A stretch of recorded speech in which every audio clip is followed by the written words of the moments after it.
just touch in that spirit of Mark. We can see that smile. We can feel that love, that hug that he would give us. That's what he wants us to remember. That's what he wants us to walk away with. And that's why we're celebrating. Because he was a beautiful, beautiful human being. And I don't think it's gone. I think it's still with us. He wants us to be with us. So with that,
Prophet Isaiah in 61 is speaking hope and comfort to the children of Israel, living in exile in Babylon.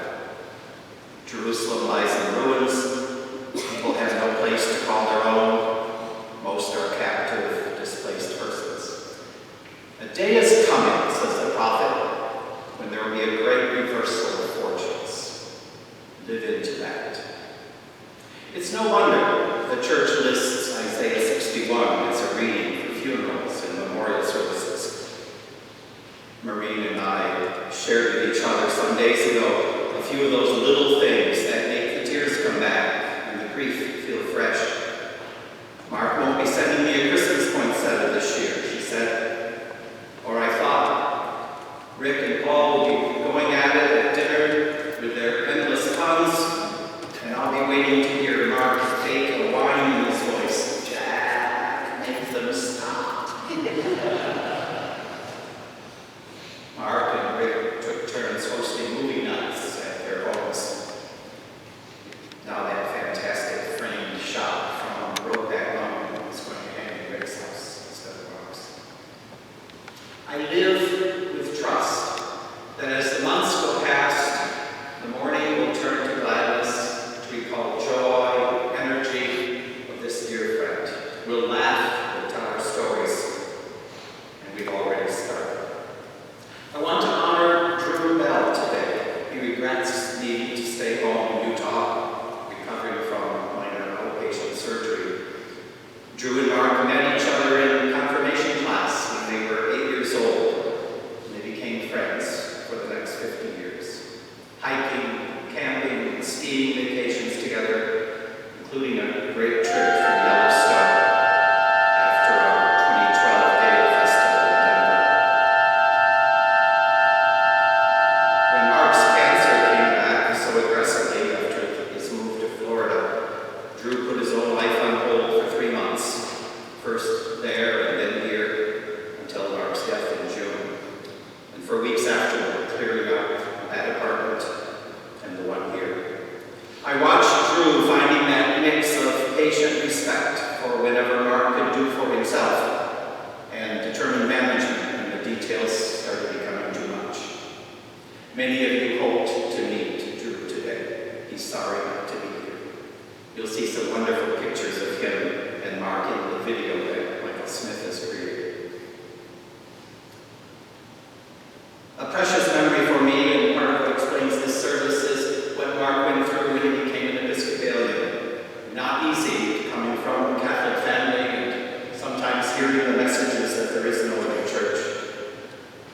He got so invested in the Bible studies at the cathedral and the groups that he was part of, and he loved to do what my sons do when they want to bait me. Just ask me a question. What do you think that verse means? What do you think that prophecy is?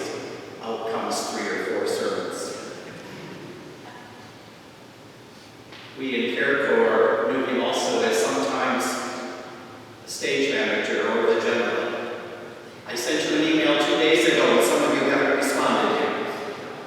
We set up that meeting at Whitney Walker so we could hear the new services and their expansion of what they're doing, and some of you haven't told me yet if you're going to be there.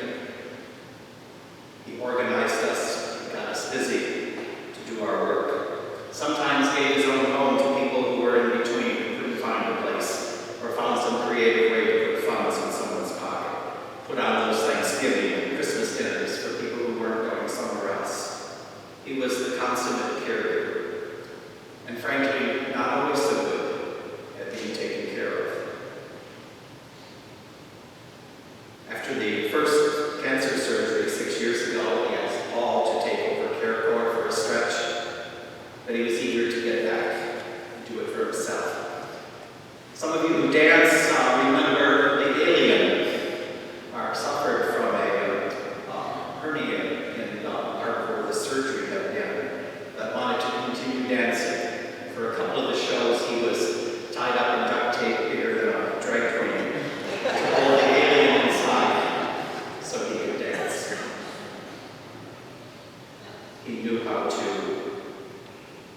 live in joy, to begin anticipating the future that's going to be, to walk through the storm that was held high. He did take each moment as he